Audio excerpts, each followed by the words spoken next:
Jai Hind, good evening students. Me myself Nagendra, your chemistry teacher. I have done BTech from IIT and I'm teaching since last 15 years. You all are most welcome for Ion Equilibrium lecture number 1 on online platform of a very prestigious student friendly coaching L1 coaching. So I just welcome to all of you. Good evening, Jai Hind student, Ayush, Aviral, Karan, Abhishek everyone, सलोनी, आकाश, अशरफ, ज्योति, अभिषेक, रजनी। तो good evening and again मैं आप सभी लोगों का पूरे हृदय स्वागत करता हूं आज के इस बहुत ही खूबसूरत से लेक्चर में आयनिक इक्विलिब्रियम। एंड हमने केमिकल इक्विलिब्रियम चूँकि पढ़ लिया है तो ये हमारे लिए समझना बहुत ही आसान है। ये चैप्टर बहुत सारे मामलों में हमारे लिए इम्पोर्टेंट रोल प्ले करने वाला बच्चों। एक तो हम लोग ऑर्गेनिक केमिस्ट्री पढ़ते हैं, इनऑर्गेनिक पढ़ते हैं, वहाँ भी इनके कॉन्सेप्ट्स का बार बार यूज होना है। तो मैं ये कहूँ कि ये चैप्टर आपको एम्पावर करता है, कैपेबल बनाता है to understand various topics, various concepts of organic and physical chemistry also. तो it's a very very important in that way. Other way around ये आपके ओवरऑल लाइफ में भी आपकी अंडरस्टैंडिंग को चेंज करता है। आयनिक इक्विलिब्रियम बहुत ही खूबसूरत चैप्टर है। जय हिंद बच्चों। दीक्षा, अभिषेक, अविरल, अशरफ, ज्योति, Anshika, Ankit, everyone good evening, जय हिंद। तो मैं आप सभी लोगों को आयनिक इक्विलिब्रियम में बहुत सारी खूबसूरत चीज़ें बताने वाला हूँ जो कि आपको फील देगा। आप इसको महसूस करोगे कि क्या चीज़ है ये। बाय द वे, अगर मैं एग्जाम पॉइंट ऑफ व्यू से बात करता हूँ बच्चों, तो आयनिक इक्विलिब्रियम बहुत सारे बच्चे छोड़ के आते हैं। बहुत सारे बच्चे मतलब या तो पढ़ते भी हैं तो वो उसको उस डेप्थ तक, गहराई तक, अंडरस्टैंडिंग नहीं पढ़ते हैं। तो अगर आप इसको अच्छा करके जाते हैं, जो कि होने ही वाला है, क्योंकि मैंने आप लोगों को अभी जिस तरह से उन्होंने बाकी चैप्टर्स पढ़े और जो कॉन्फिडेंस जज्बा आप लोगों ने दिखाया है, जिस तरह से आप लोगों ने थर्मो केमिस्ट्री की धज्जियाँ उड़ा दी हैं, तो ये तो एक महज फॉर्मेलिटी हमको लग रहा है। तो बाकी बच्चों के ऊपर आपका एक एज क्रिएट होगा और आपका स्कोर बहुत ही शानदार हो जाएगा, आपकी रैंक बूस्टर हो जाएगा ये, है ना। Ionic equilibrium is going to prove rank booster for all of you. Okay, तो ये होने वाला है। तो और इसमें मैं बहुत कुछ करना नहीं है बच्चों। आज के कंटेंट में हम लोग सबसे पहले इंट्रोडक्शन पढ़ेंगे, फिर negligence theory, common ion effect and concept of acid and base. ये हमारा आज का कंटेंट है। सबसे पहले मैं इंट्रोडक्शन की बात करता हूँ अगर बच्चों, तो जितनी चीज़ें हमने पढ़ी है, जो भी कॉन्सेप्ट हमने पढ़ा है केमिकल इक्विलिब्रियम में, all concepts whatever we have seen in chemical equilibrium like Le Chatelier principle, temperature के ऊपर कैसे डिपेंडेंसी होती है, इक्विलिब्रियम कांस्टेंट्स की वैल्यू कैसे वेरी करती है, what is degree of dissociation, what is moles dissociated, what we mean by equilibrium, state of equilibrium, है ना। ये सारी बातें जो हमने इक्विलिब्रियम में सीखा है, वो सारी बातें एज इट इज यहाँ पे यूज होने वाली है। वो सारी बातें वैसे ही सही हैं, हमने जो एक केमिकल इक्विलिब्रियम पढ़ा था उसी सेंस में, उसी भाव से सही है। बस इक्विलिब्रियम तो कॉमन ही है, केमिकल और आयनिक इक्विलिब्रियम, है ना बच्चों। या बिल्कुल, अंशिका कह रही है सर आपने बताया था चैप्टर बाकियों से कोरिलेट करता है, बहुत अच्छे। तो इम्पोर्टेंट क्या है कि जो हमने केमिकल इक्विलिब्रियम में कॉन्सेप्ट सीखा है, तो इक्विलिब्रियम तो यहाँ भी है, यहाँ सिर्फ आयोन्स आ गए हैं।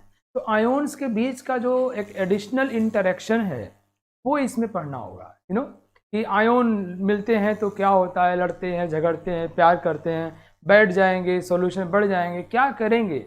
तो ionic equilibrium, in ionic equilibrium we will just understand the interaction of ions by the whatever concepts we have seen by using the concepts of chemical equilibrium. Okay, तो केमिकल इक्विलिब्रियम एक बार आपके लिए मौका फिर से आ गया, आप जल्दी से उसको क्वेश्चंस ट्राई करके रिवाइज कर लीजिए बाय यूजिंग क्वेश्चंस। सो वो आपका बिल्कुल प्रिपेयर्ड हो गया, तो आयनिक भी आपको समझ में आने वाला है। Okay, good. नाउ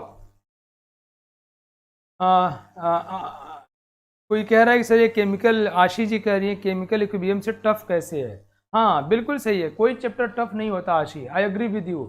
मतलब कैसे है, नहीं टफ नहीं है ना आशी जी कह रही है टफ कैसे है, तो मैं कह रहा हूँ टफ नहीं है। हम या तो चीज़ को समझते हैं या नहीं समझते हैं। जिस चीज़ को हम समझ लेते हैं वो आसान हो जाता है। किसी व्यक्ति से हम नहीं मिले हैं तो व्यक्ति काइंड ऑफ हमारे लिए अननोन है। हम उससे पहली बार मिलने में थोड़ा सा काइंड ऑफ इंटरफेस महसूस करेंगे, boundary. But once we met we understood, हमको सब समझ जाते हैं, सारी चीज़ें हो जाती हैं, तो फिर हमारे लिए वो चीज़ आसान हो जाती है। सिमिलरली आयनिक इक्विलिब्रियम आसान है और केमिकल की तरह या उससे भी ज़्यादा आसान होने वाला है। ओके, चलिए, तो ये बातें हो गई। इसमें हम लोग 2 एडिशनल थियरी पढ़ने वाले हैं। One is negligence theory, another one is common ion effect. 2 additional theory पढ़ने वाले हैं हम लोग, negligence theory and common ion effect. इन दोनों का यूज करके आयोन्स के बीच के इंटरेक्शन को हम लोग अलग अलग केसेस में सॉल्व करने वाले हैं। जैसे मान लीजिए हम लोग मैनेजमेंट की पढ़ाई करते हैं और हमको बताया कंपनी कैसे काम करती है, कैसे डेवलपमेंट होता है, बिजनेस कैसे हम लोग शुरू करते हैं, क्या क्या दिक्कतें आती हैं, कैसे every aspect of the company, how we can build up. पढ़ लिया थ्योरी। फिर केस स्टडी किया जाता है कि रिलायंस कंपनी शुरू हुई तो उसमें क्या क्या दिक्कतें आई, टिपिकली फॉर दैट वन, फिर कोई और कंपनी, फिर कोई और कंपनी, फिर कोई और कंपनी, राइट। तो उनका केस स्टडी किया जाता है। सिमिलरली यहाँ पर केमिकल इक्विलिब्रियम के जो कॉन्सेप्ट्स हमने पढ़े हैं, plus concept of negligence theory जो मैं आपको अभी आज पढ़ाने वाला हूँ, कॉमन आयन इफेक्ट, इन दोनों को पढ़ करके इन डिफरेंट 5 केसेस को हम लोग केस स्टडी करेंगे। You can understand relative strengths of acid and base as a Reliance company या टाटा कंपनी या एयरटेल या कोई ऐसा, है ना, जैसे या L1 कोचिंग, है ना। तो हमने जब शुरू किया तो एक केस स्टडी, या कोई चीज़ बंद हो जाती, बिग बाजार बहुत चमका और बंद हो गया तो उसका एक केस स्टडी हुआ, है ना। कोई शुरू हुआ और टॉप पे पहुंच गया, कोई बंद हो गया, तो केस स्टडी क्या है उसका। तो बच्चों बेसिकली केमिकल इक्विलिब्रियम के जो कॉन्सेप्ट्स हैं उनको नेग्लिजेंस थियरी और कॉमन आयन इफेक्ट के कॉन्सेप्ट्स का यूज करके इन डिफरेंट केस स्टडीज के लिए हम लोग सीखेंगे। एक देखो आप, relative strengths of acid and bases, इसी को हम लोग कहते हैं एसिड और बेस। कौन स्ट्रॉन्गर एसिड है, वीकर एसिड है, एसिड बेस होते क्या हैं, कैसे मेजरमेंट करेंगे, कैसे इसको और स्टडी करेंगे, सॉल्व करेंगे। देन बफर सॉल्यूशन आपने जरूर सुना होगा। यू कैन अंडरस्टैंड लाइक कि आयनिक इक्विलिब्रियम हम लोग इन सब केसेस को पढ़ेंगे। बफर सॉल्यूशन लाइक कोई कंपनी है ना, हाइड्रोलिसिस ऑफ सॉल्ट, ये क्या होता है और इसमें वो सब कॉन्सेप्ट्स कैसे लाएंगे, सॉल्ट के हाइड्रोलिसिस क्या फ़र्क पड़ेगा, we will study. Solubility of salt, wow. Theory of indicators, indicators आपने ज़रूर सुना होगा, वो कैसे काम करते हैं। इन सारे केसेस को अध्ययन करेंगे, इनके डिफरेंट बिहेवियर को, केमिकल प्रॉपर्टीज़ को, कंसंट्रेशंस को हम सॉल्व करेंगे, बाहर निकालेंगे। ओके, तो मेरी बात समझ गए आप लोग बच्चों? गुड। अशरफ बहुत अच्छे, अशरफ कह रहे हैं मज़ा आएगा, वेरी नाइस, बिल्कुल आसान भी है, बहुत बढ़िया। चलिए अभिषेक, सृजन, चलिए बच्चों मैं आपको पहले सिखाता हूँ नेग्लिजेंस थियरी क्या होती है। और बहुत ही मस्ती से पढ़ना है, सीखना है हमको अपनी ज़िंदगी से लेकर के। ओके, मैं आप लोग फटाफट रिस्पॉन्स करते जाइएगा। वैसे आपका बैच तो बहुत ही बढ़िया बैच है, दिल जीते बैच है, बढ़िया रिस्पॉन्स करते हो आप लोग, मज़ा आ जाता है, बहुत बढ़िया। रुद्र, देखो आप मान लो मैं आपसे ये पूछूं कि 1, बहुत आराम से बताओ, 1 जो है बड़ी क्वांटिटी है या छोटी क्वांटिटी है? Tell me. बहुत अच्छे भारत, बताओ 1 जो है बड़ी क्वांटिटी है या छोटी क्वांटिटी है? टेल मी एवरीवन, जल्दी जल्दी रिस्पॉन्स करो। बहुत बढ़िया आंसर देते हो आप लोग यार। अविरल बहुत अच्छा बोल रहे हो, दीक्षा, अशरफ, आराध्या, भारत, सब लोग कहने से रिलेटिव है, बिल्कुल सही बात है, बिल्कुल सही बात है। तो मतलब ये हुआ बच्चों कि अगर हम लोग 1 को 10 की पावर -7 से कंपैरिजन करें तो 1 जो है कॉलर खड़ा करके घूम रहा है, ऐसे कॉलर खड़ा कर लिया ऐसे, समझ लो, 10 की पावर -7 दबो, मतलब 1 जो है 10 की पावर -7 से बात कर रहा है तो उसको दबा दिया, समझ रहे हो आप लोग, कह रहे तुम औकात में रहो, तुम्हारी कोई औकात नहीं है। तो इसको हम लोग this is approximately equals to 1 ऐसा लिख सकते हैं। क्यों बच्चों, बहुत शिकायत तो नहीं होगी आपको? Can we write like this? But क्या हम 1 को 10 + 10 की पावर 7 लिखें तो क्या मैं इसको 1 लिख सकता हूँ? क्या है, पागल हो गए हैं? ऐसा ऐसा कैसे सकता है? नो, है ना बच्चों? तो मैं आपको ये कह रहा हूं कि ये जो 1 है ये 10⁻⁻7 के रिस्पेक्ट में बहुत बड़ा है। तो कोई चीज़ एब्सोल्युटली, ये आप लोग बिल्कुल अच्छा आंसर कर रहे हो, कोई चीज़ एब्सोल्युटली बड़ा और बड़ी और छोटी वैल्यू नहीं होती है, वो किसी के रिस्पेक्ट में होती है ना? बिल्कुल सही। तो 1 10⁻⁻7 के रिस्पेक्ट में बहुत बड़ी है और 1 10⁻7 के रिस्पेक्ट में बहुत छोटी है। तो this can be written as 10⁻7। Okay, मुझे उम्मीद है आपको ये बात समझ में आ गई होगी। नाउ नेग्लिजेंस थ्योरी, ये देखो यहाँ पर जब हम 1 - 10⁻⁻7 लिखते हैं बच्चों, तो थोड़ी सी गलती तो देखो हुई है, नहीं ये 10⁻⁻7 कुछ ना कुछ तो होगा ना यार, ठीक है? तो अभी मैंने आपको एक बात बताई कि कोई क्वांटिटी एब्सोल्युटली बड़ी या छोटी नहीं होती, किसी के रिस्पेक्ट में बड़ी होती है या छोटी होती है ना? ये हमने 1 के एग्जाम्पल से देखा। अब दूसरा एग्जाम्पल क्या है बच्चों कि 1 प्लस या माइनस 10⁻⁻7 इज इक्वल टू, अगर मैं 1 लिखता हूं तो इज इट एब्सोल्युटली करेक्ट? क्या ये पूरी तरह सही है? नहीं, नो, ये पूरी तरह सही नहीं है। इसमें कुछ कुछ हम लोग एज्यूम कर लिए हैं, कुछ एरर्स को एक्सेप्ट कर लिए हैं, है ना? यहाँ 10⁻⁻7 जो एरर है इसको हम लोग एक्सेप्ट कर लिए हैं, चलो ठीक है, इतना ठीक है। जैसे आलू खरीदने गए तो मान लो किसी ने अगर 1 कुंटल आलू लिया, 100 किलो आलू, 1 किलो ऐसे दे दिया, ले जाओ, कोई फर्क नहीं पड़ता है। या किसी ने 5 किलो आलू खरीद लिया तो 1 आलू ऐसे फेंक दिया, ले जाओ, कोई बात नहीं, वो उसको बहुत वैल्यू नहीं देता। बट वो एरर तो है, वो कैलकुलेशन में एरर तो है बच्चों। Yes, it's not absolute, error तो है। तो सवाल ये उठता है कि 1 + -x या को हम कब तक 1 लिख सकते हैं? It is not equal to, we should write it as, हम इसको ऐसे लिखना चाहिए बच्चों, is approximately equals to 1। Okay, तो 1 + -x को हम लोग 1 कब तक लिख सकते हैं, मतलब for what value of x? क्या x के किसी भी वैल्यू के लिए ऐसा लिख सकते हैं हम लोग, for what value of x? या मैंने वैसे बताया आपको कि जब हम लोग इसको ऐसा लिख रहे हैं तो गलती तो हो रही है, उस गलती को हम लोग नेगलेक्ट कर दे रहे हैं, उस गलती को हम लोग ध्यान नहीं दे रहे हैं। किस वैल्यू तक we can neglect the error? This is called negligence theory. Okay, बहुत अच्छे आयुष, बहुत अच्छे।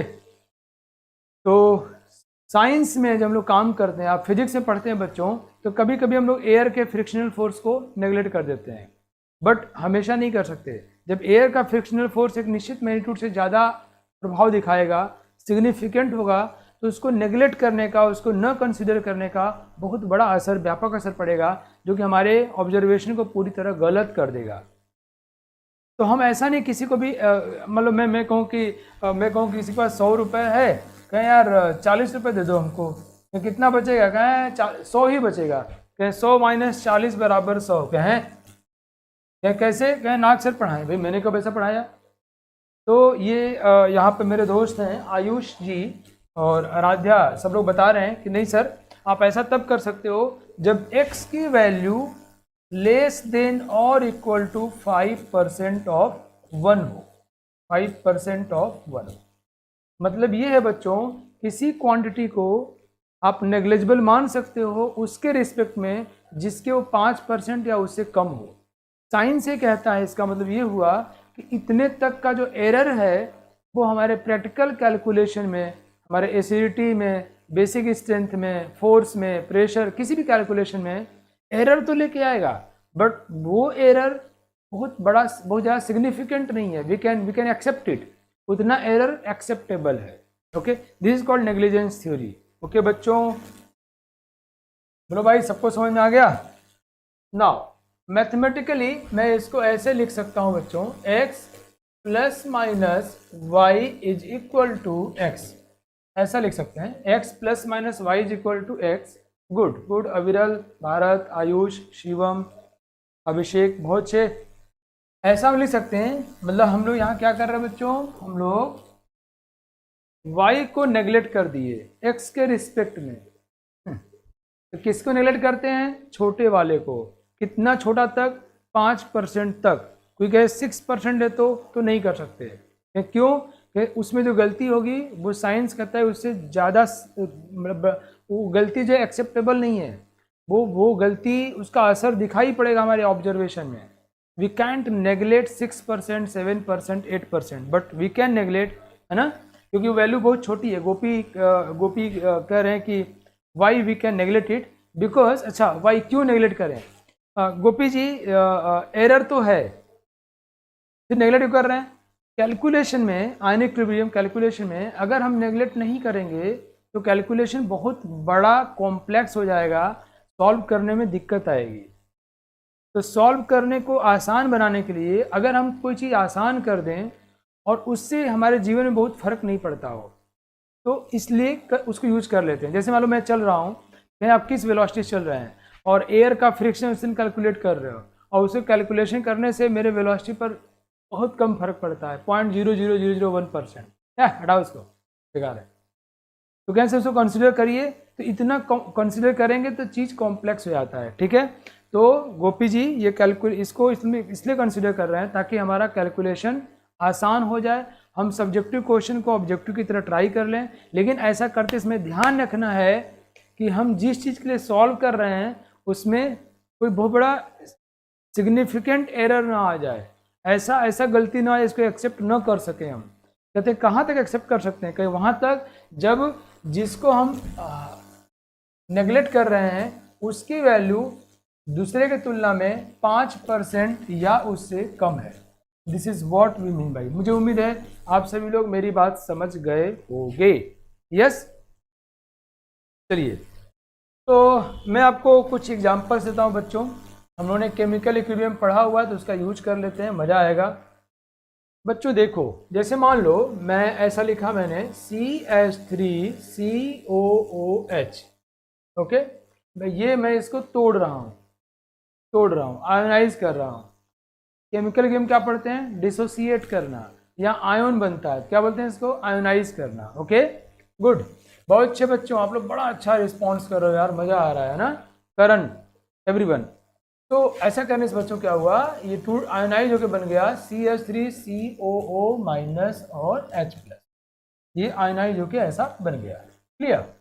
तो सपोज करो ऐसा कंसंट्रेशन शुरू में C है और शुरू में तो ये डेफिनेटली 0 रहा होगा। शुरू को हम लोग केमिकल इक्विलिब्रियम कैसे लिखते हैं बच्चों? At time t is equal to 0। मुझे उम्मीद है आपको याद होगा, एट इक्विलिब्रियम पर ये मान लो C1 माइनस अल्फा, याद है आपको बच्चों?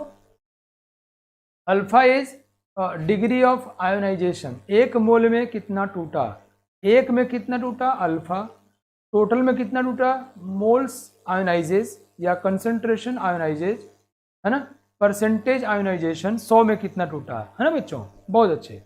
तो मान लो अगर ये एक होता सॉरी, तो एक में कितना टूटा, इस 1 में से अल्फा टूटा तो बचा कितना, 1 माइनस अल्फा। यहाँ वो लिखते हैं जो बचा होता है। तो अगर एक होता, 1 होता, तो ये 1 माइनस अल्फा बचता, हियर इट इज C, तो ये C 1 माइनस अल्फा बचेगा। Right, is it clear? Good, बढ़िया। नाउ ये जितना टूटता है ये उतना ही बनता है। देखो ये कितना टूटा है, this is we can write in this way C minus C alpha. मैं इस चीज़ को एक बार फिर से एक्सप्लेन करता हूँ आप सभी लोगों के लिए।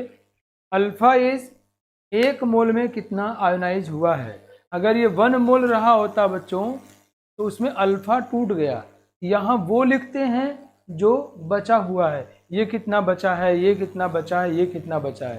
सो you can say time t is equal to 0, ये 0 बचा हुआ है, टूटा ही नहीं है, तो कुछ आया नहीं, कुछ बना ही नहीं, 0 कंसंट्रेशन है। ओके, तो अगर ये 1 है, अल्फा टूट गया तो 1 माइनस अल्फा बचा है, तो 1 में 1 माइनस अल्फा, तो C for C 1 minus alpha. अगर इसको देखिए हम लोग, it is C minus C alpha, मतलब C अल्फा टूट गया है कितना शुरू में C, ये 1 मोल टूटेगा तो ये 1 मोल बनेगा। मैं इतना डिटेल में इसलिए बता रहा हूँ, बार बार बोल रहा हूँ कि आपके दिमाग में बैठ जाए कि अच्छा हमें ऐसे ही काम करना है। Right, C is the concentration, Karan बेटा C इज कंसंट्रेशन, मोल पर लीटर, मोलरिटी। गैस होगा तो प्रेशर हो जाता है। ओके, प्लीज केमिकल इक्विलिब्रियम आप जरूर देख लीजिए, है ना। तो बच्चों ये कितना बन जाएगा सी अल्फा, ये कितना बन जाएगा सी अल्फा। इसका अगर 1 मोल टूटेगा तो इसका 1 मोल बनेगा और इसका भी 1 मोल बनेगा, right. This one ionises C alpha concentration, right. So here C alpha of this ion and C alpha of this ion, right. ये हमारा हो गया। सिंपल सी बात मैं ये कहना चाह रहा हूँ, नेग्लिजेंस थ्योरी का यूज करते हैं। Come on everyone, let's talk about negligence theory. तो बच्चों अगर इफ ध्यान दो, if alpha is very less than 1, अगर अल्फा 1 से बहुत छोटी क्वांटिटी हो, 1 का 5% कितना होगा 0.05, तो we should say alpha is less than और इक्वल टू 0.05। इसका मतलब क्या हुआ बच्चों, समझ गए आप? आपके दिमाग में बैठ जाना चाहिए, पूरा आयनिक इक्विलिब्रियम की धज्जियां उड़ा देंगे अगर हम लोग कॉन्सेप्ट को ठीक से समझते हुए चले गए तो अल्फा की वैल्यू 0.05 मतलब ये जो क्वांटिटी है 1 उसके 5% के बराबर या उससे कम है, तो we can write this one C 1 minus alpha क्या हो जाएगा इंटू 1 सी हो जाएगा। मतलब हम ये कहना चाह रहे हैं कि ये आयोनाइज तो हुआ है लेकिन आयोनाइजेशन इतना कम हुआ है, इतना कम टूटा है कि टूट के भी करीब करीब उतना ही रह गया। अब कोई कहे सर इसका नुकसान नहीं होगा, ये एब्सोल्युटली करेक्ट नहीं है, बट हम लोग जितने भी क्वेश्चन पूछे जाएंगे केमिस्ट्री या जहाँ भी, और हम जितने भी प्रैक्टिकल काम करते हैं लेबोरेटरी वगैरह में, हर जगह इससे जो आंसर आएगा जस्टिफाइड होगा। इसमें जो एरर है वो एरर बहुत ज़्यादा प्रभाव नहीं दिखाएगा, और you can say that error is acceptable, okay. अब कोई कहे सर कि तब ये अल्फा अगर बहुत कम है तो सी अल्फा ये जो है टेंस टू 0 हो जाएगा, क्यों बच्चों बोलो जरा, प्यारे बच्चों गांव वालों बताओ, सी अल्फा टेंस टू क्या हो जाएगा 0? Tell me everyone.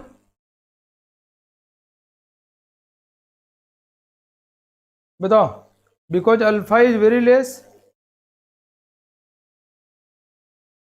तो सी अल्फा टेंस टू 0 हो जाएगा।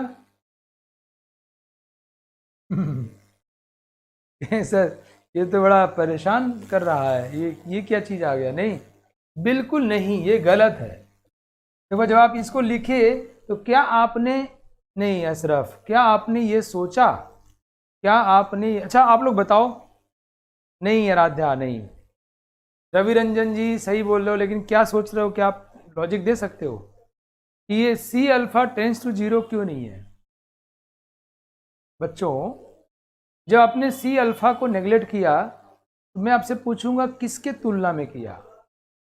फिर कहोगे कि सर आपने यहाँ पे जो अल्फा को नेग्लेक्ट किया तो किसके कंपैरिजन में किया? मैंने अल्फा को नेग्लेक्ट किया 1 के रिस्पेक्ट में, विद रिस्पेक्ट टू 1, और ये मैंने खुद से नहीं किया, हमने यहाँ सोचा कि अगर अल्फा की वैल्यू 0.05 से कम होगा, अगर होगा तभी ये सही है, नहीं तो सही नहीं होगा। मैंने कहा दुनिया में कोई चीज़ छोटी या बड़ी नहीं होती, रिलेटिव होता है, किसके रिलेशन में। So here alpha is negligible with respect to 1 quantitatively if alpha is less than और इक्वल टू 0.05। अगर अल्फा की वैल्यू 0.08 है और आपने ऐसा कर दिया तो गलत, mistake, you should not do it. आपको +4 की जगह -1 नंबर मिल जाएगा। बट यहाँ सी अल्फा सिर्फ है, यहाँ सिर्फ सी अल्फा है, यहाँ 1 + सी अल्फा तो नहीं है ना भाई, ओनली सी अल्फा है। तो ये सी अल्फा को किसके कंपैरिजन में नेग्लेक्ट किया आपने? कोई नहीं है, तो यू कैंट, आप नहीं कर सकते। Is it clear to everyone? बताओ अब मेरी बात समझ में आई क्या? कंपैरिजन में कोई चीज़ ज़्यादा या कम होता है। आज के 40 साल पहले गांव में जिसके पास बाइक थी ना वो हीरो था ना, उसका कॉन्फिडेंस बहुत ज़्यादा था। अरे यार उनके घर में सब लोग पूरे कई चर्चा का विषय था, उनके पास तो बाइक है। अब आज सबके पास बाइक है, तो आज बाइक रखना कोई बहुत मतलब अमीर होने की निशानी नहीं है, समझ रहे हो? वो नहीं कि कोई बाइक लेके धूल उड़ाते चला रहा है, ऐसा नहीं चलेगा, because now it's suppose to be win. तो आप कैसे हो, आप स्ट्रॉन्ग हो, वीक हो, it all depends relative configuration, बाकी कोई कंपैरिजन में होता है ना बच्चों। तो जब हम कहें x ± C alpha x plus minus C alpha. अब x बड़ी क्वांटिटी होगी तो हम कह सकते हैं सी अल्फा नेगलेक्ट करो। तो किसी के तुलना में इसको जोड़ रहे हैं या घटा रहे हैं। किसी ने लिखा सी का वैल्यू नहीं पता। अशरफ बेटा सी की वैल्यू से मतलब नहीं है, सी तो उसमें मल्टीप्लाई हो रहा है। अगर हम कोई मान लो सी बड़ा हो या छोटा हो तो क्या सी अल्फा जीरो हो जाएगा? किसकी तुलना में जीरो होगा? लेकिन जोड़ रहे हैं हम लोग, फिर ध्यान समझो आप लोग, बताता हूँ मैं आपको, फोकस हियर। इसलिए मैं डिस्कस कर रहा हूँ ताकि आपके मन में बात बैठ जाए। मैं कहूँ मान लो मेरे पास 10 की पावर, वो ध्यान समझो, ये अल्फ़ा की वैल्यू 10 की पावर -3 है और सी की वैल्यू 10 की पावर -4 है। इसे सी और ये अल्फ़ा। अब बताओ आप, क्या सी अल्फ़ा नेग्लिजिबल है या 10 की पावर -7? नेग्लेक्ट कर दूँ? क्या 10 की पावर -7 को जीरो लिख दूँ मैं? बताओ बच्चों, क्या मैं 10 की पावर -7 को जीरो लिख दूँ? यू कैन से बहुत छोटी वैल्यू है, बड़ी वैल्यू है, बट यू कैंट से जीरो यार, विद रिस्पेक्ट टू होम। लेकिन लेकिन लेकिन क्या मैं 1 + 10 की पावर -7 को 1 लिख सकता हूँ? क्या मैं 10 की पावर -7 को जीरो लिख सकता हूँ? बोलो। अगर मैं ये कहूँ ए और ये कहूँ बी, तो कौन सा सही है कौन सा गलत है? सोच के बताओ। सपोज करो ये सी है। कई लोग लगता है सर आप सी की वैल्यू दिए नहीं इसलिए हम लोग सोच नहीं पा रहे हैं। अगर ये सी मैंने 10 की पावर -4 ले लिया और अल्फ़ा 10 की पावर -3 है, तो क्या सी अल्फ़ा 10 की पावर -7 ये जीरो चलेगा? नहीं। बहुत बढ़िया, ये गलत है। बहुत अच्छे आकाश, रुद्र,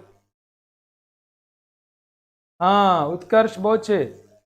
उत्कर्ष जी ने इसको देखो बहुत ही अच्छे तरीके से समअप किया है। करें इसका मतलब नेग्लिजेंस थ्योरी जो है जोड़ घटाव के लिए लगता है। बहुत बढ़िया।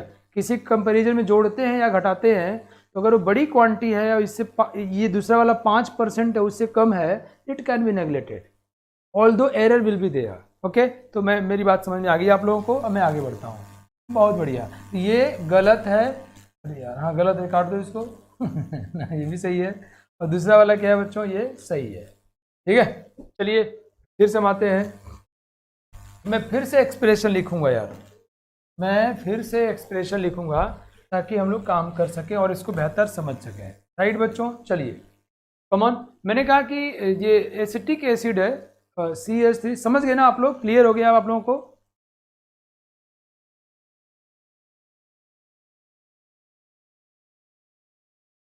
ये आयुष कह रहे हैं सर सी अल्फा, सी बड़ा हो या छोटा हो, सी अल्फा की एक वैल्यू होगी आयुष। अब वो वैल्यू नेग्लिजिबल है या नहीं किसके तुलना में? सोचो, घर बैठ के आराम सोचो और डिस्कस करो।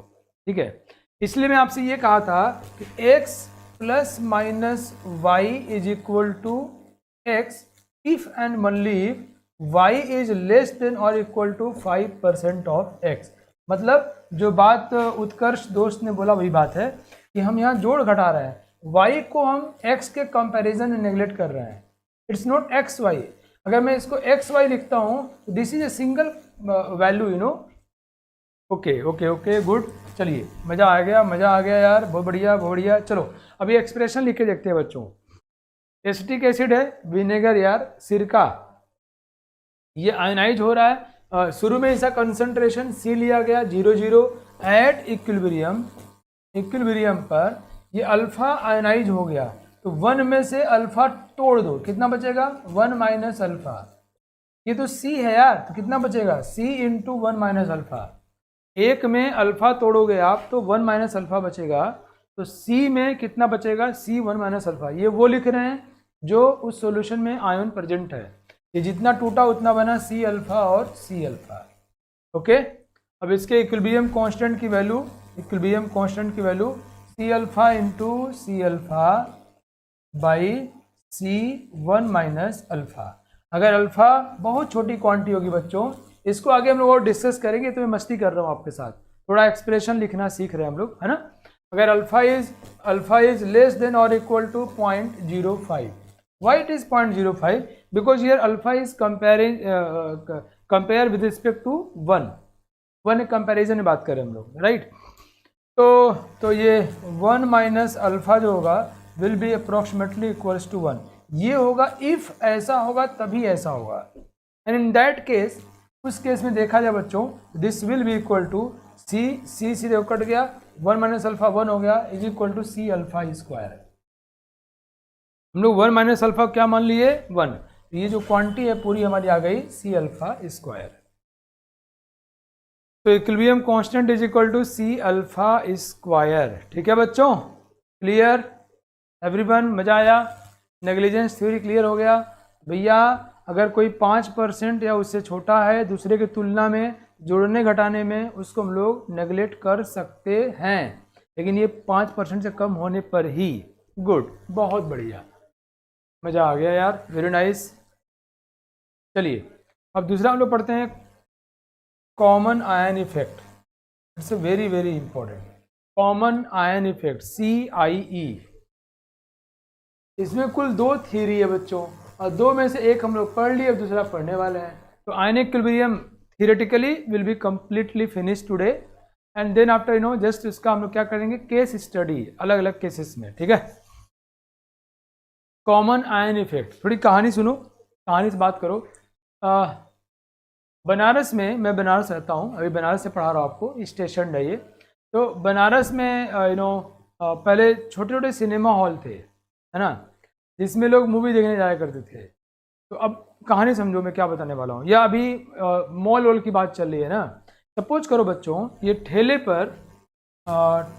पर टमाटर बेचने वाला, सब्जी बेचने वाला भैया लोग जो हैं, है ना, ये अपना टमाटर वमाटर सब बेच रहा है ऐसे, राइट। और सपोज करो ये टमाटर जो है मंडी से लेके आता है, कुछ सड़ गया, फेंका गया, ये हो गया, नुकसान हो गया, और उसी को उसमें अपना पूरा परिवार चलाना है, तो थोड़ा पैसे तो उसको एक्स्ट्रा चाहिए। तो मान लो ये मंडी से उठाया टमाटर, बहुत ध्यान समझना, 30 रुपये किलो।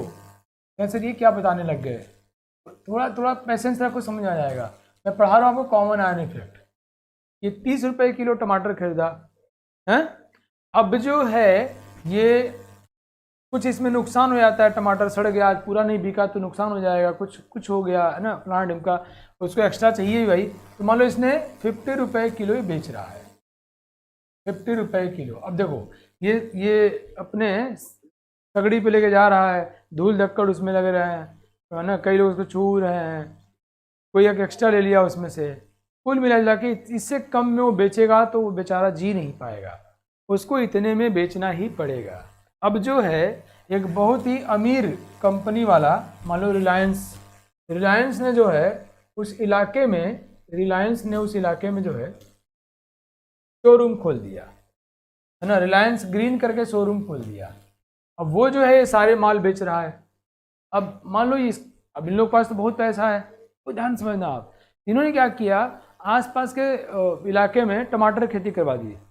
लोगों से कहा कि यार तुम साल में कितना पैसा कमाते हो, कहें हम लोग खेती करके 1 बीघा खेत में जो है, मान लीजिए हम 30,000 रुपये बना लेते हैं साल भर में। अच्छा 30,000, मैं तुमको 50,000 रुपये दे रहा हूँ, तो आपका खेत 10 साल के लिए आप मुझे जो है रेंट पे दे दो, कॉन्ट्रैक्ट पे दे दो 10 साल के लिए, और आप काम करते हो, पूरा परिवार लगा रहता है, नुकसान फायदा सब कुछ होने पे 30,000 बता रहे हो, मैं 50,000 रुपये आपको दे रहा हूँ, कुछ नहीं, आपको पैसा मिल जाएगा साल के शुरू में। किसान खुश, कि यही नहीं, अपने खेत में आप काम करोगे तो आपको मजदूरी अलग से देंगे हम, वो और खुश हो गया। अब देखो रिलायंस वाले ने पूरा इलाका ले लिया और वहाँ खेती कराया वैज्ञानिक तरीके से, पैसा उनके पास न, वो सब कुछ मतलब एडवांस करेंगे, पैदावार ज़बरदस्त हुई, है ना, ऑब्वियसली ज़्यादा अच्छा होगा, है ना। अब क्या हुआ कि वो उन खुद प्रोडक्शन कर रहे हैं।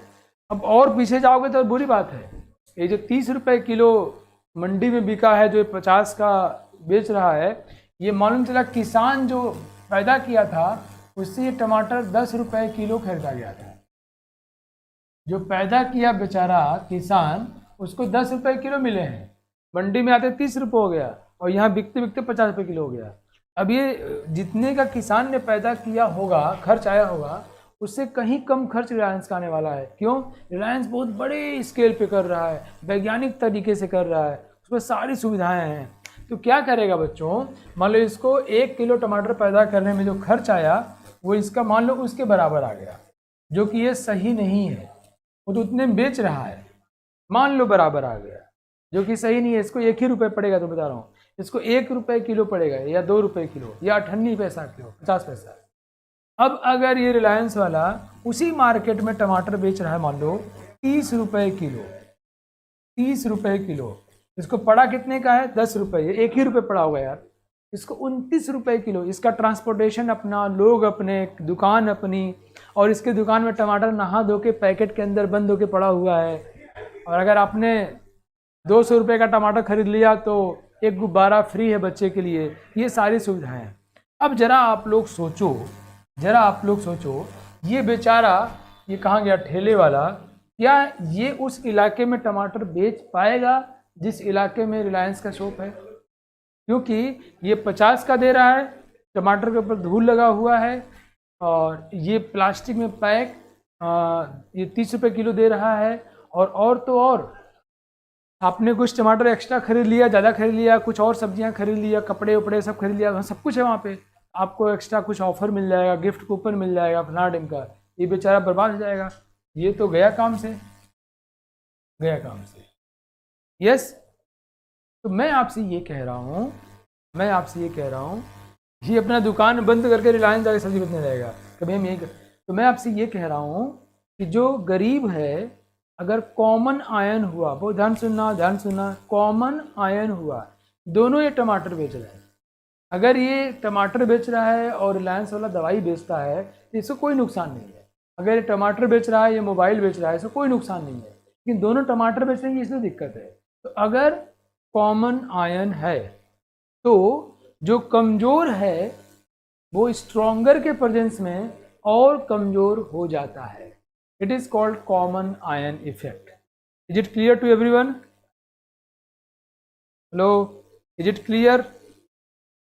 ये मेरी बात आप लोगों को समझ में आ रही है?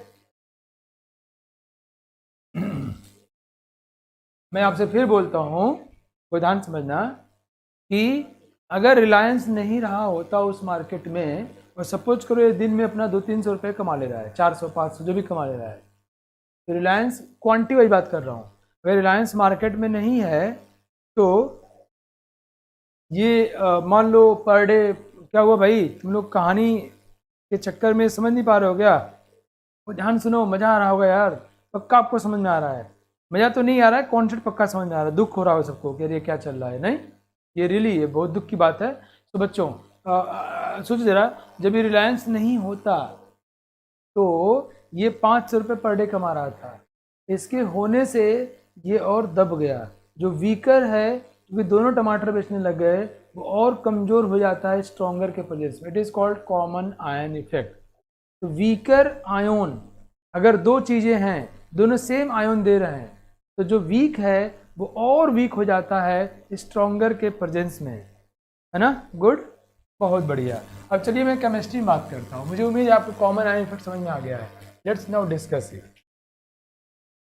ये हमेशा होता है बच्चों, जबकि अब आसपास के लोगों को क्या रहेगा कि यार रिलायंस खुल गया तो हमको सस्ते दाम पे मिलेगा, टमाटर खरीदने जाएंगे गुब्बारा भी मिल जाएगा, दवाइयाँ भी ले लेंगे, दवाइयाँ भी कुछ सस्ती मिल जाएंगी 10-20%। बट इसमें बहुत सारे लोग गायब हो जाते हैं जिनका रोजी रोटी परिवार चलता रहता है। तो ये इस तरह की चीज़ें हैं। तो हम लोग ऐसे में फिर कोई ऐसी मैकेनिज्म डेवलप करना होता है कि सबको फ़ायदा हो, कोई गायब ना हो बल्कि सबका प्रमोशन हो। तो वो उसके लिए फिर अलग से हमको नियम कानून बना के सपोर्ट करना होता है। राइट, बाय द वे, हालांकि यहाँ तो किसान का फ़ायदा है। देखो क्यों, क्योंकि उसको 30,000 रुपये कमा रहा था साल में, अब कितना कमा रहा है? 50,000 रुपये। खेत में काम करने कुछ एक्स्ट्रा पैसा मिल जा रहा है, खेत उसको बेचना तो है नहीं, क्या करना है? कॉन्ट्रैक्ट पे देना है, तो kind of thing. But at the same time बीच के सारे लोग गायब हो गए, है ना? ऐसा हो जाता है। चलो बच्चों, तो मैंने क्या बोला, सपोज दो एसिड हैं, HA और HB, ये दो एसिड है बच्चों, राइट?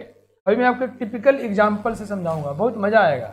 ये दो एसिड हैं, मान लो HA स्ट्रॉन्गर एसिड है, ठीक है। अभी HB जो है बच्चों, ये किस सॉल्यूशन में टूट करके ये देता है H plus plus B minus. बच्चों बहुत प्यार समझो, ये चैप्टर बहुत ही खूबसूरत चैप्टर है, मजा आने वाला चैप्टर है। गुड, अंशिका, गोपी। तो ये HB जो है HA से वीक है। अभी हम पहला केस ये सोच रहे हैं, केस नंबर 1, कि हमारे सॉल्यूशन में सिर्फ और सिर्फ HB है, only HB, we have taken only H B, सिर्फ एच बी हमने लिया, ये टूट के बना H plus plus B minus. और सपोज करिए यहाँ पर H प्लस जो है हमको X मिल रहा है, यहाँ H प्लस का जो कंसंट्रेशन है, ये मैंने स्क्वायर ब्रैकेट वगैरह बहुत डिटेल में केमिकल इक्विलिब्रियम पढ़ाया है, मैं आप लोगों को सजेस्ट करूँगा वहाँ देख लेना।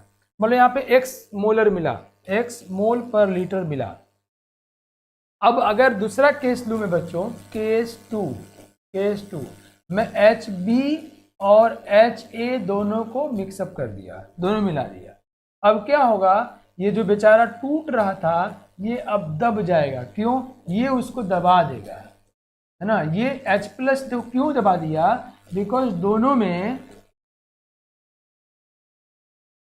ये क्यों दबा देगा बच्चों, क्योंकि दोनों में H प्लस कॉमन है, दोनों में H प्लस कॉमन है। मैंने कहा कि अगर एक टमाटर बेच रहा हो, एक दवाई बेच रहा है, तो कोई कंपटीशन नहीं है, दोनों साथ मिलके काम कर सकते हैं। बट दोनों टमाटर बेच रहे हैं, दोनों सब्जियां बेच रहे हैं, अब दिक्कत हो गया कि दोनों एसिड है, इसलिए दिक्कत हो गया, काइंड ऑफ इंटरेक्शन शुरू हो गया, है ना। कई बार तो सपोर्ट भी कर देते हैं, मान लो एक टमाटर बेचने वाला है और दूसरा उसके बगल में जो है टमाटर चाट बना रहा है, तो उससे मदद मिल रहा है ना, टमाटर चाट लोग खा रहे हैं, खरीद बेच रहा है वो। ये काइंड ऑफ, जैसे मान लो एक एसिड देता है, एक बेस देता है, तो ये तो और सपोर्ट करता है ना, तो बेस एसिड को खाता, आओ खाएं, सपोर्ट कर देता। मैं जो बोल रहा हूँ बहुत ध्यान सुनना है और इसको पचाना है। इसी को आयन के बीच का इंटरेक्शन कहते हैं, राइट। मैंने क्या बोला, कॉमन आयन्स होंगे तभी ऐसा कुछ होगा। वो आयन देखो, उस सॉल्यूशन में सिर्फ Hb था बच्चों, सिर्फ Hb, ओनली Hb, तो वो X दिया। अब Hb वाला जो है, मान लो H प्लस वाई दे रहा है, मान लो बच्चों, अब ये Hb वाला H प्लस वाई दिया, तो कॉमन आयन इफेक्ट ये कहता है कि जब ये अकेला Hb था तो जितना दिया था उसके कंपैरिजन में ये बहुत कम हो जाएगा। Now y will be very very less than x, it's because of common ion effect. ये कॉमन आयन इफेक्ट की वजह से होगा। इसको हम लोग कैलकुलेट भी करेंगे बच्चों आगे चल के, कि कितना कम होगा, कितनी वैल्यू होगी, वी विल कैलकुलेट इट। मैं फिर से बोलता हूँ, yes Diksha, I will repeat it. मैंने बोला कि जब बड़ी कंपनी वाले का यहाँ शॉपिंग मॉल नहीं खुला था तो ठेले वाला दिन में 500 रुपये कमा ले रहा था। अब वो भी टमाटर बेचता है और बड़ी कंपनी वाला भी टमाटर बेच रहा है, और मतलब कॉमन आयन हो गया। और ये जो है वो 50 का बेच रहा है, 30 का बेचता है, वो धूल धक्कर लगा है उसमें, प्लास्टिक में नहा धुला के टमाटर नहा धो के अंदर बैठा हुआ है, और टमाटर सब्जियां खरीदने पर कुछ गिफ्ट गाफ्ट मिल जा रहा है। तो वो बेचारा 500 रुपये नहीं 400 कमाएगा, 300 कमाएगा, 200 कमाएगा, और दुकान बंद करके उसी बड़ी वाली शॉप में काम करना शुरू कर देगा। Yes no. तो जो वीकर है वो स्ट्रॉन्गर के प्रेजेंस में दब जाता है और वीक हो जाता है। अब यहाँ ध्यान समझो आप, जब हमारे पास Hb है बच्चों, सिर्फ Hb, मैंने दो एसिड लिया Ha और Hb, और Ha is stronger acid, Hb is the weaker acid, clear. और अगर सिर्फ Hb लिया हमने तो ये H प्लस कितना दिया, मान लिया X दिया। अब मैं दूसरा कंटेनर लेता हूं, एक कंटेनर, उस कंटेनर में मैंने Ha और Hb दोनों मिला दिया। यहां पे हमने सिर्फ Hb लिया था, दोनों में H प्लस है। अगर ऐसा होता कॉमन आयन नहीं होते तो कोई दिक्कत नहीं थी। ये Hb है और यहाँ आप NaCl मिला दो, तो NaCl तो Na प्लस Cl माइनस है, वहाँ तो H प्लस है ही नहीं। ये कॉमन आयन होंगे, दोनों टमाटर बेचेंगे तभी ये इशू है। तो अगर दोनों H प्लस दे रहे हैं और मैंने कहा कि Ha स्ट्रॉन्गर है, ये स्ट्रॉन्गर है, तो ये जो वीकर है अब ये और बेचारा दब जाएगा। आगे 1-2 दिनों में हम लोग अगले लेक्चर्स में सीखेंगे कैलकुलेट करना, आगे लेक्चर्स में कितना दब जाएगा, we will study about it. But for right now हम ये समझ गए दब जाएगा। और दब कितना हो गया, y, तो हम समझ गए कि अब y, ये Hb से अगर H प्लस हमको y मिला है तो this y will be much much much lesser than x, जो उससे पहले मिलता। समझ गए? Is it clear to everyone? बताओ, क्या ये बात सभी लोगों को समझ में आ गई बच्चों? बहुत बढ़िया, बहुत अच्छे, बहुत अच्छे। चलिए इस बात को थोड़ा और एक्सप्लेन करने के लिए मैं 1-2 और एग्जाम्पल्स ले लेता हूँ। बहुत बढ़िया। क्या बात है आकाश। बहुत बढ़िया। दर्शन, अभिषेक, अंकित, निहारिका, आयुष, बहुत अच्छे। देखो बच्चों, ये जो HCl होता है, HCl is stronger acid than CH3COOH, right. ये HCl is stronger acid than this one. अब देखो, अगर कहीं पर सिर्फ CH3COOH है और ये आयनाइज होकर के हमको CH3COO माइनस और H+ दे रहा है, बहुत ध्यान समझना है, मैं जो बोलने वाला हूँ मजा आ जाएगा। ये नेग्लिजेंस और कॉमन आयन को मिला के चटपट पटक देंगे यहीं पर, देखना आप। पहले सिर्फ ये है बच्चों। नाउ हमने एक दूसरा सोल्यूशन लिया, उसमें HCl, ये स्ट्रॉन्गर वाला और ये वीकर वाला गधवा एसिटिक एसिड भी आ गया। कम से कम अभी जब मैं ये बोल रहा हूँ तो आपको ये समझ में आना चाहिए कि वीक एसिड है। धीरे धीरे धीरे हम लोग पढ़ेंगे वीक क्यों है, कितना है, सब पढ़ लेंगे, बट कुछ चीज़ें, कुछ फिगर, फ्रैक्शन फिगर आपके दिमाग में आते जाना चाहिए। ओके ओके बच्चों, देखो अब ये दोनों ही टूट रहे हैं। HCl बहुत स्ट्रॉन्ग एसिड है, बहुत स्ट्रॉन्ग है, टूट के बना H+ प्लस Cl-, इसमें भी H+ है, यहाँ भी H+ है। ये बेचारा दब गया, दब गया एकदम से, ये गायब हो गया, ये बेचारा जो है गायब हो गया। तो हम जानते हो आप, मैं आपको मजा बताऊं, ये इतना दब जाता है, इसको देख करके डर जाता है, इससे इतना, because here we have common ion H+, common ion in this two are present in a single solution. तो एसिटिक एसिड इतना कम हो जाता है, इतना कम हो जाता है, इतना कम हो जाता है कि इस सॉल्यूशन का एसिडिक स्ट्रेंथ निकालने के लिए हम लोग इसके कंट्रीब्यूशन को 0 मान लेते हैं।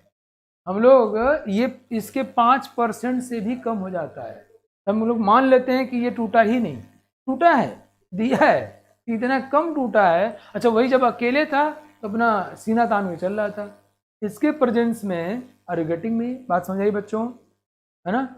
ये इतना कम टूटता है कि इस सॉल्यूशन का एसिडिक स्ट्रेंथ निकालने के लिए हम इसको कंसीडर नहीं करते। या अगर मैं बात करूं कि अगर इसने यहाँ पर, यहाँ देखो बच्चों, इसने X दिया H+, ये Y है और ये Z है, बहुत ध्यान समझना है आप। Y is very very less than X, Y X से कम है ना। आगे हम क्वांटिटेटिवली पढ़ेंगे, गुणा भाग करके वैल्यू निकालेंगे कितना होता है। थोड़ा धैर्य रखो, एक्साइटमेंट को बनाए रखो आप। मैंने क्या बोला कि ये अभी जितना टूट रहा है, सपोज करो ये X दे रहा है H+, अगर सेम कंसंट्रेशन में इन दोनों को एक साथ ले लिया जाएगा तो HCl जो कि स्ट्रॉन्गर एसिड है के प्रेजेंस में ये दब जाएगा बेचारा। पहले वीक था, देखो वीक है, देखो अब वीक है, ये और दब जाएगा। और इतना दब जाता है, इतना दब जाता है कि इसके द्वारा जो H+ मिलता है वो इसके कंपैरिजन में नेग्लिजिबल होता है, less than 5%, less than 2%, less than 1%, मारा हटावा कंसिडर नहीं करते। इस सॉल्यूशन का जब हम लोग एसिडिटी निकालते हैं, इस सॉल्यूशन का जब हम लोग H+ कंसंट्रेशन निकालते हैं, इसको भूल जाते हैं।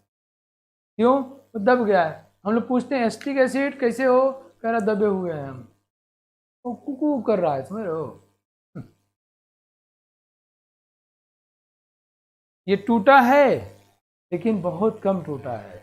आगे हम लोग कैलकुलेटर सीखें कितना टूटा है। यही जब समझ लेते हैं ना, ये समझ लेते हैं तो आने समझना आना शुरू हो जाता है। ठीक है, हाँ। अब देखो, अब बच्चों मैं यहाँ पे XYZ के भाषण समझा रहा था। Thank you Ankit, Anshika, very nice to all of you. देखो आप, मैं कहूँ कि अगर बच्चों शुरू में ये X दे रहा था H+, कौन? एसिटिक एसिड, वो ध्यान समझो, मजा आ जाएगा। इसके प्रेजेंस में एसिटिक एसिड Y देना शुरू किया और HCl Z दे रहा है, क्या? H+। ये H+ का कंसंट्रेशन बता रहा हूँ, है ना। तो मैंने क्या बोला कि अगर जब ये अकेला रहता तो X की वैल्यू जो मिल रही थी, जितना H+ दे रहा था, वो इसके प्रेजेंस में जो मिला उससे तो बहुत ज़्यादा होगा। ये दब गया ना यार, ये दब गया, देखो ये दब गया है, ठीक है, ये वाला यार बेचारा। तो Y की वैल्यू X से बहुत कम होगी, और चूंकि HCl स्ट्रॉन्गर एसिड है तो इसकी वैल्यू X से ज़्यादा होगी। सो इसकी वैल्यू Z की वैल्यू X से ज़्यादा होगी। Is it clear? मज़ा आया आप लोगों को? मज़ा आया? मैंने क्या बोला? HCl जो है एसिटिक एसिड से स्ट्रॉन्गर है, तो अकेले अकेले फायर में उठा के पटक देगा ना, उसको उठा के दाएं मारेगा उसको। कौन? HCl। किसको? एसिटिक एसिड को। स्ट्रॉन्गर है भाई, बहुत स्ट्रॉन्गर है। तो अगर इनको सेपरेटली भी देखोगे आप, इस X की तुलना में ये Z तो है ज़्यादा होगा, और ये Y तो बेचारा दबा हुआ है, इसका और कम हो जाएगा। तो Y is less then X less than Z। तो अब आप समझो मजेदार बात बच्चों। नाउ अब Z और Y को कंपैरिजन करोगे, ये Y शर्मा नहीं जाएगा। Z और Y का एक सोल्यूशन लिया आपने, किसका? HCl एसिटिक एसिड का, तो Y शर्मा नहीं जाएगा। अरे छोड़ो, क्या बात कर रहे है ना? समझ गए आप मेरी बात? चलिए, मुझे उम्मीद है आपको मज़ा आया होगा। मैं इस पूरी कहानी को एक बार फिर आप लोगों के लिए समझा देता हूँ, क्योंकि आयनिक इक्विलिब्रियम की इससे अच्छी शुरुआत हो नहीं सकती है। नेग्लिजेंस थ्योरी पढ़ लिया, उसको महसूस कर लिया, 1 माइनस अल्फा की वैल्यू 1 कब ले सकते हैं एरर के साथ, वो सब समझ गए हम लोग, है ना? Thank you Aaradhya, everyone, Gopi, Anshika, Ankit, everyone, I love you all. बहुत अच्छा लगा। सृजन, रुद्र, अशरफ, वाओ। हाँ, अंकित कह रहे हैं HCl कुछ कम का भी कुछ दबेगा कि नहीं। अंकित कह रहे हैं HCl भी कुछ कम टूटेगा कि नहीं। साथ में थोड़ा कम होगा अंकित, लेकिन वो भी नेग्लिजिबली ही घटेगा, समझ रहे हो? उसको दबा, बहुत ताकतवर है ना? देखो अब वो ध्यान समझो, बहुत ध्यान समझो बच्चों। मैंने क्या बोला? HCl इज, मैं सिर्फ रिपीट मारने जा रहा हूँ ताकि आपके मन में और कोई बातें कुछ और ना करो बच्चों। अभिषेक, नो बेटा, don't talk anything else, okay? HCl is stronger acid than acetic acid, very strong acid, okay? तो ये टूट के जो H+ देगा, सपोज वो उसको हमने Z बोला था, और ये टूट के H+ जो देगा अकेले वो X बोला था, तो Z will be greater than X because HCl is stronger acid. And अगर हम लोग CH3COOH, मैं सिर्फ समेट रहा हूँ, वो HCl के साथ लेंगे बच्चों, तो ये अब और कम देगा, और जो देगा उसको क्या बोला हमने? Y। तो Y will be less than X। Now हम जानते हैं कि क्वांटिटी जितना हम बोल रहे हैं उससे और ज़्यादा कम होगा, तो उसको मैंने ऐसे कर दिया, ऐसे, ओके? Very less. मुझे उम्मीद है आपको मेरी बातें समझ में आ गई होंगी। नाउ कुछ क्वेश्चन ट्राई करते हैं। कमन, आज की क्लास को समेटना होगा हम लोगों को। pH of pure water is, ये एक खूबसूरत सवाल है जो कई लोग कन्फ्यूजन में रहते हैं। तो हमने 2 थ्योरी, जोरदार थ्योरी पढ़ा, नेग्लिजेंस थ्योरी और कॉमन आयन इफेक्ट। अगली क्लास में हम लोग इसका एप्लीकेशन करेंगे, जो मैंने कहा था ना, केस स्टडी, एसिड बेस के ऊपर, बफर के ऊपर, हाइड्रोलिसिस ऑफ सॉल्ट के ऊपर, सोलिबिलिटी के ऊपर, इंडिकेटर के ऊपर, क्या करेंगे हम लोग? Case study. और यूं नचाओगे आप इसको मस्ती के साथ में। क्यों? नाउ यू बेटर अंडरस्टैंड हमें करना क्या है, कब किसको नेग्लेक्ट करना है, नहीं करना, उसके आने से वो बढ़ गया, घट गया, यू कैन अंडरस्टैंड। मैं एक दो बातें और आपको हाँ बताओ। pH of pure water is, मैं देता हूँ टाइम आपको 45 सेकेंड्स। आप लोग 45 सेकेंड मुझे बताओ कि प्योर वाटर का pH कितना होता है। Time starts now. Pure water का pH कितना होता है? एवरीवन, सबको आंसर करना है। सभी लोग आंसर्स करो भाई, come on everyone.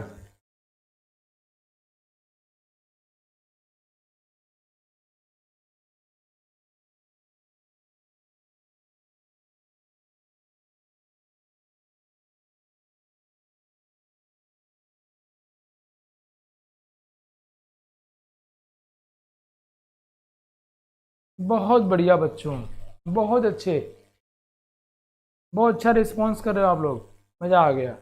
Last 5 seconds, 3, 2, 1, time over. बहुत बढ़िया, बहुत अच्छे, क्या बात है, ग्रेट, बहुत बढ़िया। इतना अच्छा रिस्पॉन्स किसी कहीं भी नहीं होता होगा, क्योंकि आप लोग बहुत ही ज़्यादा इंटरेक्टिव हो क्लास में, पंक्चुअल रहते हो, डिसिप्लिन हो, शानदार।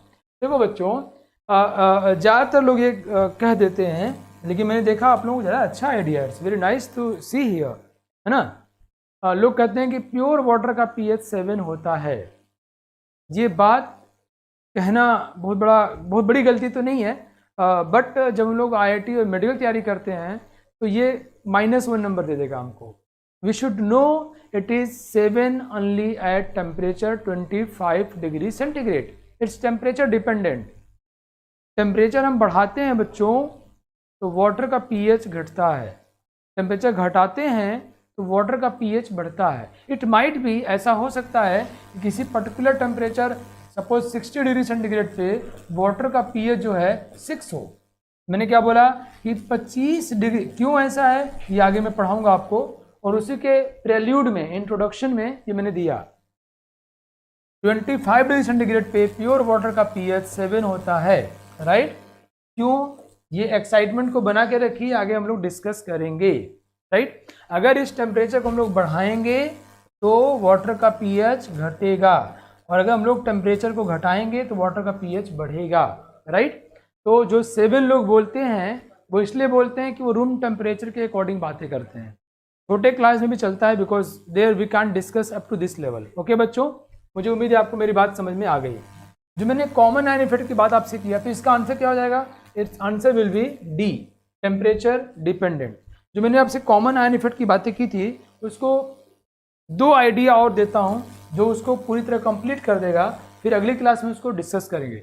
जैसे अगर बच्चों CH3COOH है, ये टूट के ऐसे CH3COO- और H+, ये हमको X देता है, H+, X मोलर। अगर हम जब ये अकेला है तो now think that let's think that we are taking acetic acid in NaCl. We are taking acetic acid in Na, हम इसको इसमें ले रहे हैं NaCl में। तो NaCl के पास कोई कॉमन आयन है क्या इसके साथ में? बिल्कुल नहीं है। तो यहाँ पर अभी भी ये कितना टूटेगा बच्चों? ये हमको H+X ही देगा। Is it clear to everyone? ये तभी कॉमन आयन होंगे तभी उसका डिमिनिश्ड होगा, रिड्यूस्ड होगा, नहीं तो नहीं होगा। क्लियर? दूसरी बात ये है जो शायद उससे भी ज़्यादा इंपॉर्टेंट बात है बच्चों, अगर इस एसिटिक एसिड को हम लोग NaOH के साथ ले लें, किसके साथ में? NaOH के साथ में ले लें, तो अब क्या होगा? ये OH- देगा, और ये OH- क्या करेगा? इस H+ को खा करके पानी बना देगा। Oh my God! तो अगर मैंने कहा था ना टमाटर वाला है और बगल में टमाटर चाट की दुकान खोल दिया, तो टमाटर वाले की बिक्री घटेगी नहीं, बढ़ जाएगी, क्योंकि इसे खपत शुरू हो गया उसका। अगर हमने उसके साथ में ऐसा कुछ ले लिया जो इसे कंज्यूम करने लग गया, तो इसका टूटना और बढ़ जाएगा। मुझे उम्मीद है आपको मेरी बातें समझ में आ रही होंगी। अगली क्लास में आपको पढ़ाऊंगा कि एसिड और बेस क्या होते हैं, सिंपल डेफिनेशन, ब्रोंस्टेड लारी का डेफिनेशन, आर्नियस साहब का डेफिनेशन, लुइस साहब का डेफिनेशन। फिर हम लोग पढ़ेंगे पीएच क्या होता है और ओस्टवाल डाइल्यूशन लॉ क्या है। डिफरेंट चीज़ें पढ़ेंगे हम लोग। आप लोग ऐसे ही सीखते रहिए, और जो पीछे हमने जो उन्होंने केमिकल इक्विलिब्रियम नहीं पढ़ा है उनको मेरा सजेशन है कि आप ज़रूर उसको पढ़िए, देखिए, समझिए, आइडिया बिल्डअप करिए, तभी आयनिक समझना हमारे लिए आसान होगा और हम लोग क्वेश्चन के इसके ऊपर कॉन्फिडेंस पा सकते हैं। Okay, thank you, have a great day. जय हिंद, जय भारत।